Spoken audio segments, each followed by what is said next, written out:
How to review your relationships activity on Facebook mobile. Hello guys, in today's video I'm gonna show you how to review your relationships activity on Facebook mobile. First thing we're gonna do is go to Facebook and then click these three lines here in top corner and go down until you find settings and privacy, and then click settings.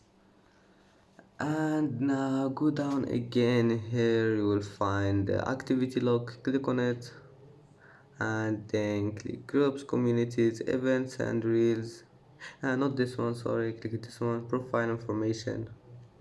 And here you will find relationships, just click on it. And here you can manage it or anything you want, and just that's it for today's video. If you like this video, please don't forget to like and don't forget to subscribe, and see you in the next video.